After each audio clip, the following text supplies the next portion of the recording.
thanks. You know, like many of you, I start my day off in the morning. I reach for a cup of coffee, and then I take the next 3 hours and I read USA Today. And something caught my eye this morning, a 2-paragraph in-depth feature on cults. Have you heard of these things, cults? They're incredible. Miller, am I saying that right? Cults? Okay. So tonight we're going to look at both sides of cults, the kooks who join them and the wackos who start them. Our first guest for 20 years went by the name of Rachel. But after running away and joining the Children of Yeri, she changed her name to Linda. But she spells it Linda with a Y, which makes it kind of creepy. Linda, tell us about your cult. We don't call it a cult, Dick. Yeri teaches us that we are all a family. Well, what about your parents? Aren't they your family too? We don't call them parents. Yeri teaches us that they are breeders. And why did you decide to run away from your breeders? We don't call it running away. Yeri teaches us that we are embarking on our mission. Boy, breeders embarking missions. Anyone have an English to Yeri dictionary here? Yeri wouldn't find that funny. Forgive me, I wasn't laughing at you. I was laughing for you. Anyway, when did you meet Yeri? I met Yanni. Who's Yanni? Yeri's messenger on Earth, Guy! Oh, Yanni, Yeri, tomato. What happened next? Yanni showed me how I was emotionally bankrupt, and he made me spiritually liquid. Spiritually liquid, interesting. So, folks, you want to meet Linda's liquidator? And now, here's Yanni.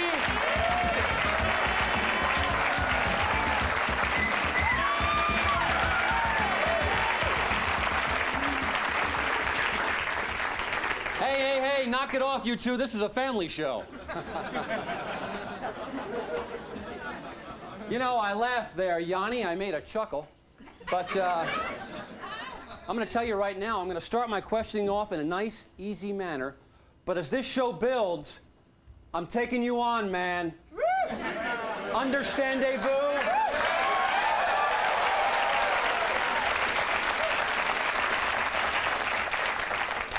Fair enough, Dick.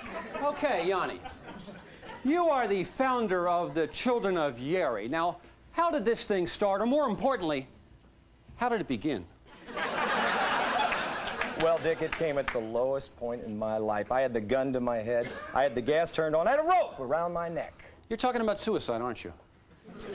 That's how distraught I was. So I started writing a suicide note. Next thing I know, a force had taken over my arm, making me scribble. I soon realized that these were the holy scribblings of Yeri. And do you know what they said? I say, put the milk out on the stoop and see if the cat licks it up. That means tell us. Yeri teaches us that the universe is a giant bookcase. Throughout our life, most of us only reach for items off the bottom shelf. Yeri teaches us to use all the shelves. Uh-huh. So your beliefs are really a self-help program.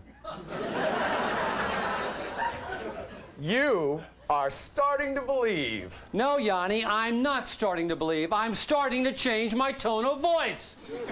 Something isn't sitting well with me.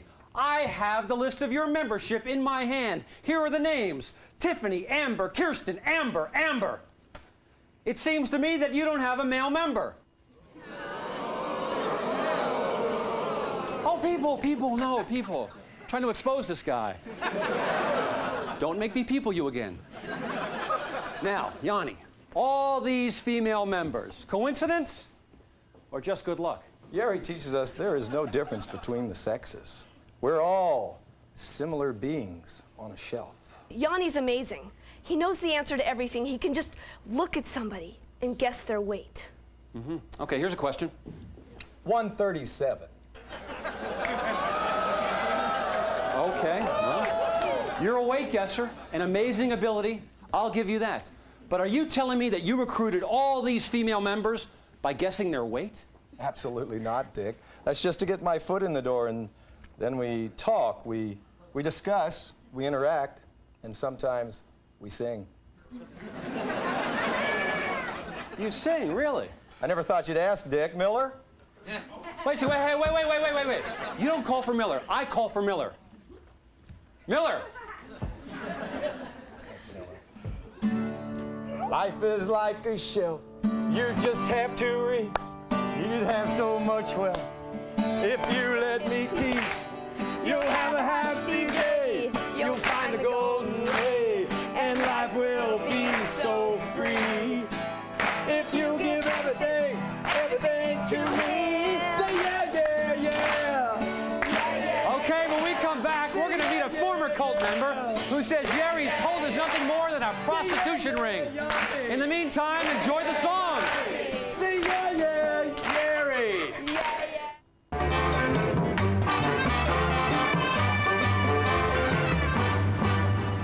From the top secret files at Paramount TV, we can now reveal that high-flying director of blockbuster movies, Penny Marshall, was once dancing to a different tune. She was the hottest stuff in town. Is she a peach? And is that America's top talk show host, Jay Leno? Is that jerk over there the same jerk I think he is? But what happened to him? Or her?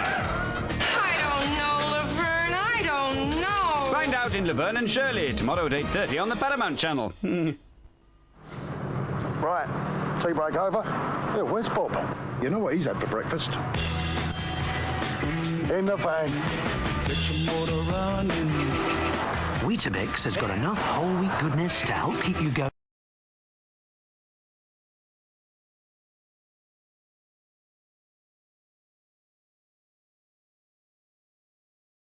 You had some too? Weetabix. Once we've started you, there's no stopping you. What he's trying to say is, the Argos sale is now on. And you'd be a dummy to miss it. Shake. How do Birdseye cram so much potato into Hungry Joe's? Well, I'd use a planter. Actually, we shred them. I'm not a potato. And then we stuff them into a crispy crumb. I'm a carrot. Birdseye's huge Hungry Joe's made with real potato and onion. Bad news for big potatoes. And I'm not an onion, neither. They could have called him. But he's known affectionately. You are lovely, you are fair, you are life and love and care.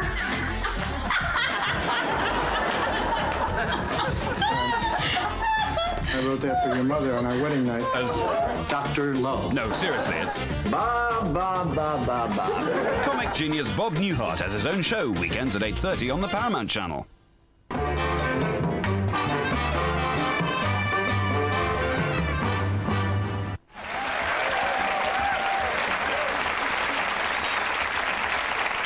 Welcome back, folks. Welcome back. With us is Yanni, the founder of the Children of Yeri, and this is Linda, one of Yeri's kids. And our topic tonight is cults, dens of the devil, or year-round summer camps. Our next guest believes they're the former. After a number of fellow cheerleaders became involved with Yeri's cult, she infiltrated the group and has since advanced to the inner circle. I smell a TV movie.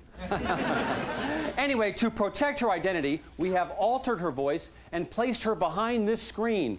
Let's welcome to the show a lady we call the Mole. Mole, welcome to the show. Good to be here, Dick.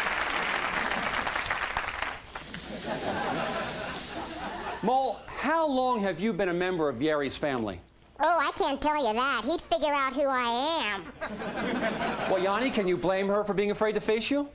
She's not afraid to face me, Dick. She's afraid to face herself. Don't believe him, Dick. These shows are just a scam to exploit beautiful young women. The truth is, he's nothing but a pimp. Now, please, let's not make this a racial issue, okay? Sorry. But we are talking about sex for hire, prostitution. Ridiculous. It's not prostitution. Dick, how would you define prostitution? I guess I define prostitution as arriving in Las Vegas and making some phone calls. Dick, Dick. This is prostitution, and I got a videotape that can prove it. Finally, something worth seeing. Miller, let's roll that tape. Oh, what have we got here? Who is that? That is Linda. Linda, yes. Keep your eye on her and notice that very short skirt and very high heels. I'll try to notice that. Now, what's this about, Linda? I was just talking to the guy. Yeah, I'll bet not about cleaning his windshield. She's asking him if he's looking for a good time. She's merely offering a lost soul some information on how to find eternal happiness. Then why did she get into his car? To pray. I don't know, Yanni. I have seen hours and hours of tapes involving prostitutes.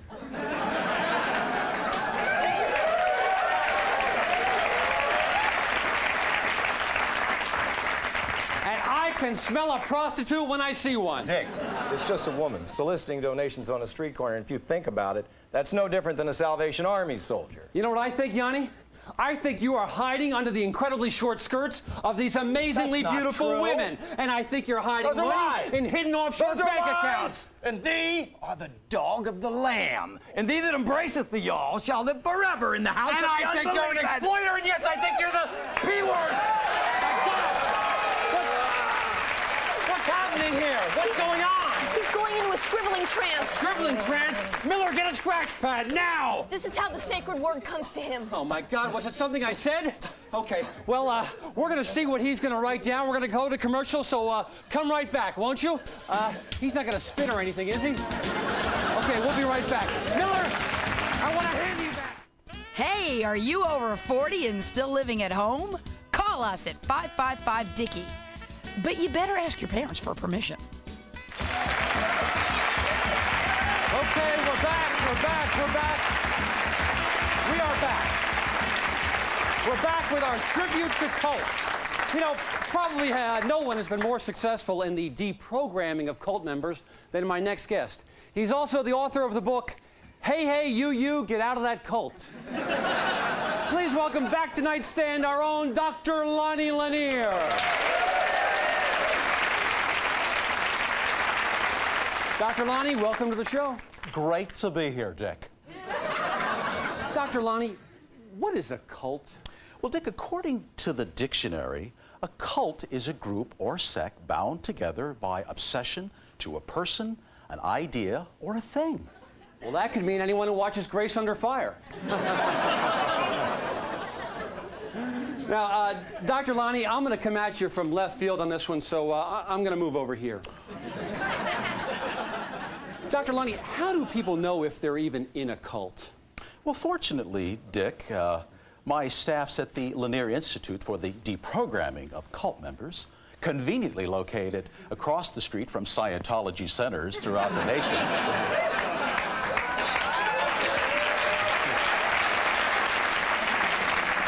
Well, they prepared a list of 4 questions to see if indeed you are in a cult. Well, Dr. Lonnie, sock it to me. What are those signs? Well, sign number 1. You are being followed by a van. Number 2, you have your leader's name carved into your forehead. Number 3, you find yourself at more than one party with Tom Cruise. And number 4, you're getting married to 3,000 people. But seriously, Dr. Lonnie, you mentioned Tom Cruise, which made me think of the film Top Gun, which made me think of airplanes, which then made me think of airports, which made me think of Hare Krishnas. Dr. Lonnie, are Hare Krishnas a cult? No, they're just a nuisance. Huh.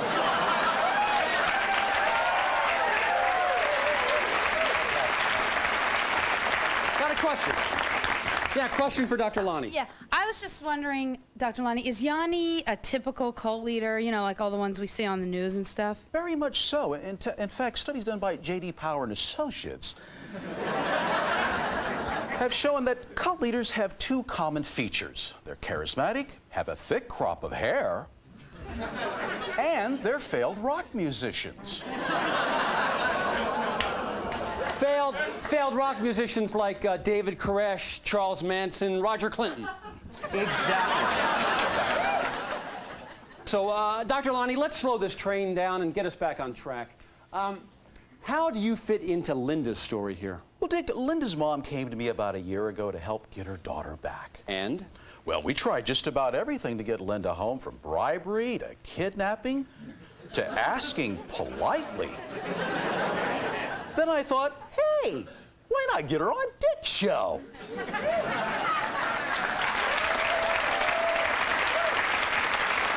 Which is why we invited Linda's breeder down here tonight. She's backstage right now watching our show and probably rolling over in her grave. She's going to meet her daughter in just a few minutes. Plus, we're going to meet someone who Dr. Lonnie actually deprogrammed. Who is it? Find out when we come back right after this.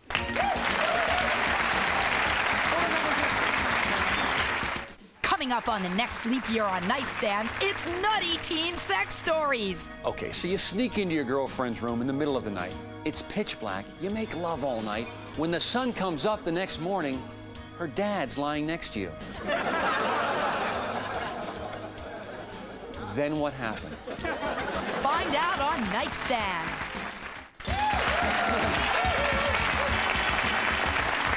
Folks, we're running short on time, so here's a quick recap. Topic: cults. Linda, cult member. Yanni, cult leader. Mole, cult cheater. Mom, cult breeder. And Dr. Lonnie as the deprogrammer. Yeah, here's a question. Yes, Dr. Lonnie, you say you're a deprogrammer. Have you ever deprogrammed anyone successfully? What did I say before the break? I said we were going to meet someone who Dr. Lonnie had successfully deprogrammed. I'm sorry, I guess I didn't hear you. You have to listen, okay? You have to listen.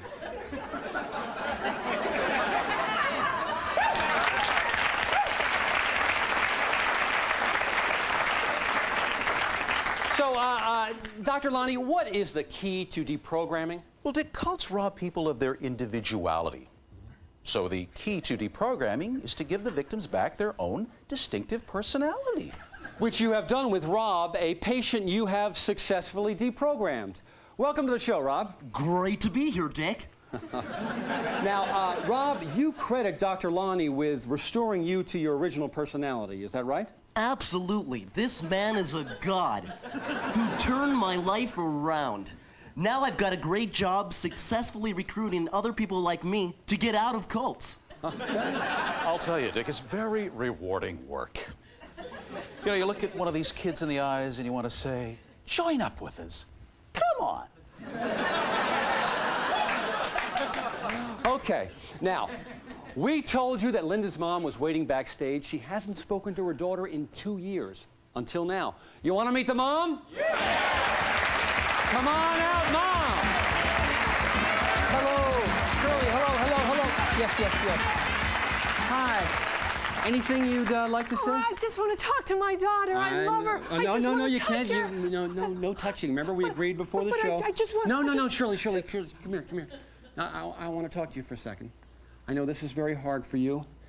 Your little girl is right there, the little girl you once carried. So sweet. The same little girl who once suckled on your now withered breast. So come on over here, have a seat. Now this is Yanni, the man who stole your daughter. Now sit down. And when I say go, I want you to let him have it, okay?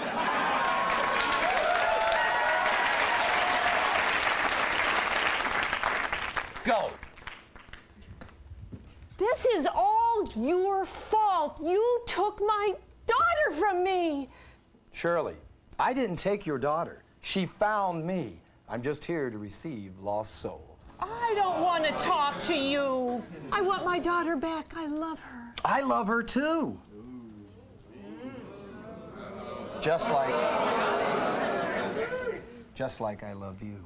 What do you know about me? Yeah, what do you know about her? I know she weighs 124 pounds. That's right. And I know that you raised your daughter by yourself, and that was tough, wasn't it?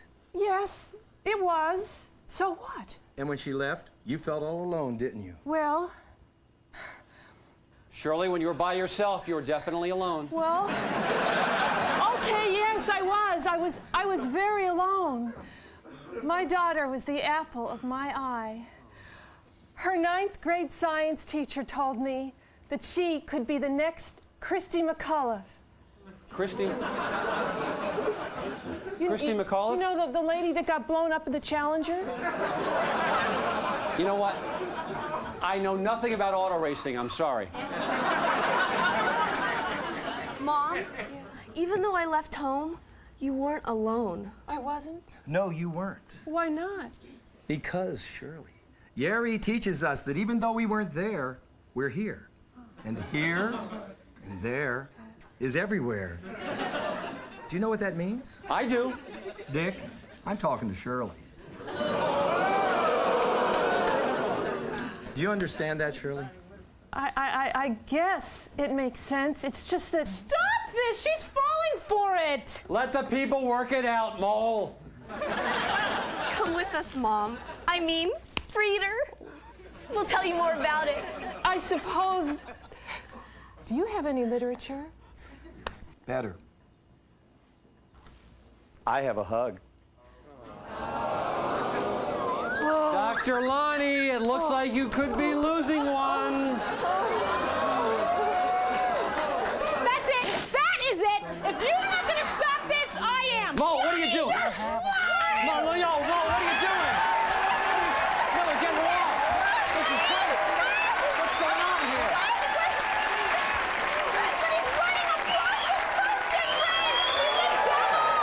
It might be a prostitution ring, but at least it's not a cult.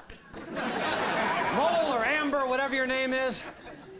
Well, folks, we got another family back together.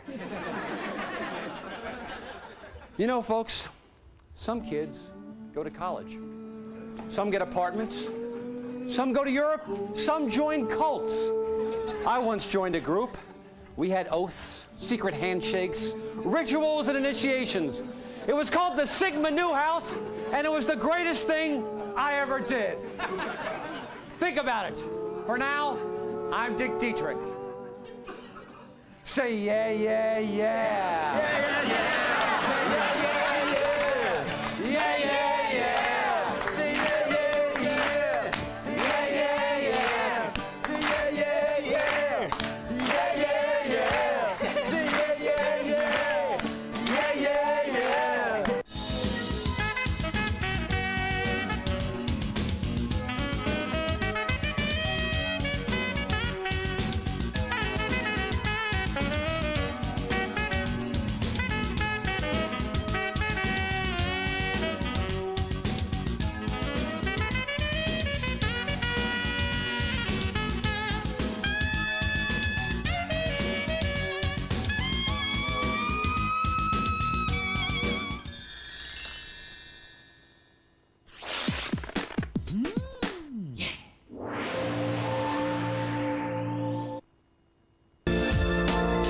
Once settled, the females give birth to pups conceived last year, and within 48 hours are ready to mate, being regularly obliged by the male, who services all the other members of his harem, and any others if he can manage it.